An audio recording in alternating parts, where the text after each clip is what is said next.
चाबियां बड़ी हैं। अब हम आते हैं मिंबर पे। हाँ, अब आते हैं मिंबर पे। आए अब मिंबर जिनको तफवीज हुआ, हाँ, जिनको दिया गया, क्वेश्चन आता है वहीं पे कि क्या उस मिंबर जिनको दिया गया उन्होंने अपने उस मिंबर का मनसब लेकर उस जिम्मेदारी को पूरा किया? क्या मिंबर का हक अदा किया? मिंबर का हक अदा किया? हाँ। नहीं किया। तो क्यों नहीं किया? इसके पीछे भी रीजन है, इसके पीछे भी रीजन है। हमने मिंबर पे बिठाया किसको? अब देखें एक और हदीस, क़यामत की निशानी, एक और मैं नबी की अर्ज कर दूं। मेरे नबी ने फरमाया एक वक्त आएगा मेरी उम्मत पर कि जो तुम्हारे बद किरदार होंगे ना, बद किरदार, वो तुम्हारे मार्केटों, तुम्हारे बाजारों के सरदार होंगे। रसूल पाक सल्लल्लाहु अलैहि वसल्लम ने ख्वाब देखी, मेरे मिंबर पे बंदर नाच रहे हैं। ऐसा ही है, यही है ना? ऐसा ही। फिर ये भी तो फरमाया लौंडे लपाड़े, लौंडे लपाड़े, लफ्ज इनका यही तर्जुमा बनता है, यानी ओबाश लड़के किस्म के लोग मिंबरों पर बैठे। अच्छा, फिर मिंबर पे बैठ गए, एक बात तो ये कि ये क़यामत की निशानी आ गई, फिर उसको हम जस्टिफाई क्यों करने लग जाते हैं? जस्टिफाई इसलिए करने लग जाते हैं कि हमारा उस मिंबर मैं एक मिसाल दूं आपको, माफी के साथ मैं आपकी बात काट रहा हूँ। हुजूर अक़दस इसरार साहब एक हाकिम वक्त से मिले, वक्फा दे रहा हूँ ताकि दिल की ढास निकल जाए कि हाकिम वक्त से मिले। हाकिम वक्त को कहते हैं मैं सिर्फ एक सच पे तुमसे बात करूंगा। इसरार है ना यार। कहते हैं एक बात है क्या? उन्होंने कहा ये जो सारा दीन वीन है ना, ये चक्करबाजी मुझे ना दो। दीन ये नहीं है कि तुम स्कूल ज्यादा खोल दो, मदरसे खोल दो। दीन ये है कि तुम हुकूमत अल्लाह की कायम करो, अल्लाह की हुकूमत कायम करो, फिर दीन कायम होता है। ये बाकी ना मुझे चक्करबाजियां देना कि जी हमने नमाज के लिए दफ्तरों में छुट्टी दे दी है, हमने ज़कात जो है वो बैंकों, ना ना ना ना ना, अल्लाह का दीन कायम करना ये है असल हाकिमियत की काम। जब हाकिम वक्त के पास मुफ्ती आज़म पाकिस्तान नहीं, मुफ्ती आज़म पाकिस्तान नहीं, वैसे ही कह रहा हूँ मैं, मिसाल के तौर पे कह रहा हूँ, जब वो खुद चल के जाने लग जाए कि हम तो दुआ के लिए गए थे, तो फिर वो बरकत कहाँ आएंगी मेंबर में हजरत?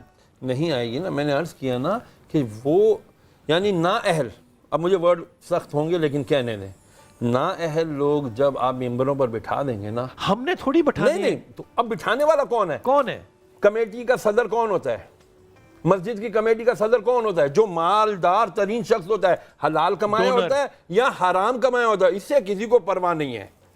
उनको जो चाहिए, चौधरी साहब तुसी आगे बह जाओ, तुसी सब तो ज्यादा डोनेशन देते हो। मेंबर हैं सारे भाई? नहीं सर, किसी ने आके कहा हो कि आप कमेटी के मेंबर बने? मेंबर नहीं हूँ। लोग समझते बहुत कुछ है, पर मैं सच बात ये है कि कहीं का भी मेंबर नहीं हूँ मैं, किसी क्लब का, किसी जगह का, कहीं की भी कोई मेंबर। वो कहता है 25,000 पेज खताबत इमामत सारी करनी है कि नहीं करनी है? 20,000 नहीं तो फिर चाह दूजे है साढ़े को।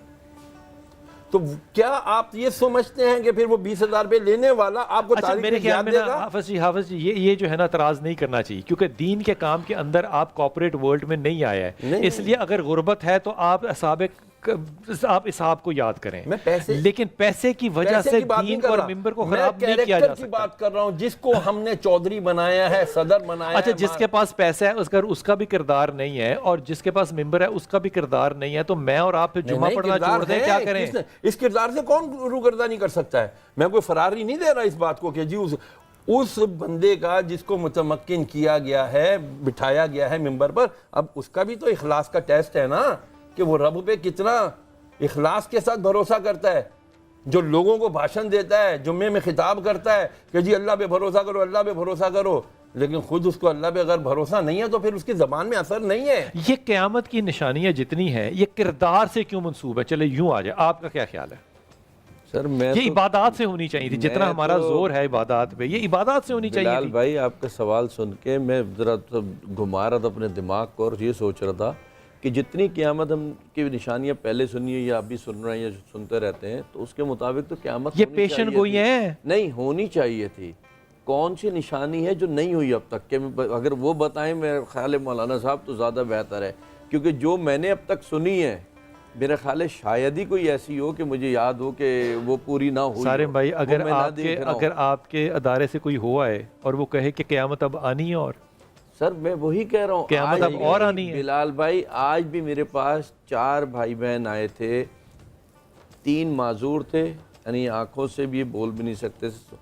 एक बहन जो थी उसके साथ सगे चचा और मामू ने वो ज्यादतियां की, वो बयान नहीं की जा सकती। معذور لوگ واش روم بھی گھر کا بند کر دیا, انہیں گھر سے بھگانے نکالنے میں لگے ہوئے, برا حال ان کا. میں یہ سب دیکھ کے میں یہ تو کہتا ہوں, یہ تو ایک بڑی چھوٹی سی آپ کو ابھی کی شام کی بات. اچھا میں صحابی کی بات بتاؤں آپ کو.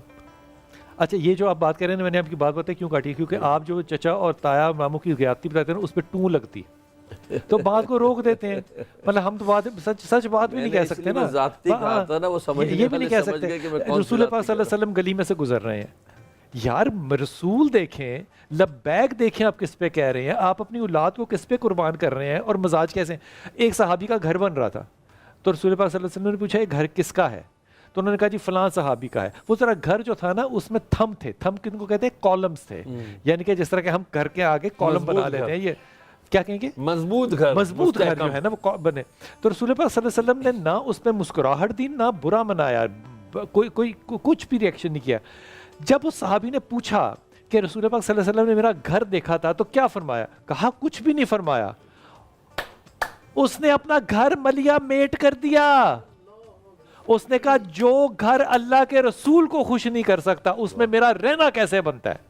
یار باتیں آپ کرتے ہیں اس رسول کی, نشانیاں اور عبادات آپ لیتے ہیں اس نبی پاک سے, پھر وہ جب اپنے صحابی کے ساتھ ایک سنت قائم کرتا ہے تو آپ کہتے ہیں نہیں میرا تو جناب گھر ہوگا وہ 8 کنال میں, کیا آج کل کیا لفظ آیا ہوا ہے, وہ فارم ہاؤس ہوگا, 1 ایکڑ میں فارم ہاؤس. یہ جو معاملہ ہے حضور اقدس, ہم تو اپنے لیے قیامت کی نشانیاں یا وہ پیشن گوئیاں جو میرے رسول نے کی, وہ پیشن گوئیاں یہ نہیں ہے کہ آپ بہت عبادت گزار ہو جائیں گے, آپ بڑے مال والے ہو جائیں گے تو آپ خوشحال ہو جائیں گے, آپ دنیا کو لیڈ کریں گے. کوئی ایسی پیشن گوئی نہیں ہے.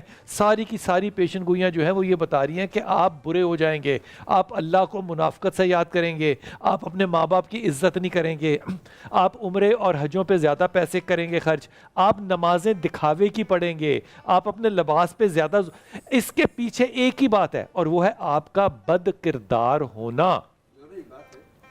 بسم اللہ. اس میں اس کا تعلق میں جو سمجھتا ہوں اس کا تعلق دین سے دوری بھی ہے. جب دین سے دوری ہوگی, نبی کریم صلی اللہ علیہ وسلم نے فرمایا ہے کہ میری امت آخری زمانے میں شقی القلب ہو جائے گی. شقی القلب سے مراد مطلب دل اس کے سنگ دل ہو جائے گی. سنگ دل ہو جائے گی. تو یہ سنگ دل ہیں تو اپنے ماں باپ پہ ظلم کر رہے ہیں. کلمہ پڑھنے والا سنگ دل ہو سکتا ہے, تو یہی تو ہے, دین سے دوری ہے. دین سے, اگر یہ دین سے دوری ہے تو اولڈ ایج ہومز جو بنے ہوئے ہیں ساری دنیا جہان میں, ان کی دین سے قربت ہے کوئی نہیں, اکثریت ہے نا, بات اکثریت پہ ہوگی, اکثریت دین سے. حضور اقدس وقفے پہ جانا ہے کیونکہ وقفے کے درمیان اس پہ گفتگو ہوگی کہ جناب عالی جو لوگ دین سے دور ہیں, ہم اس بات کو بہانہ کیوں بنا رہے ہیں.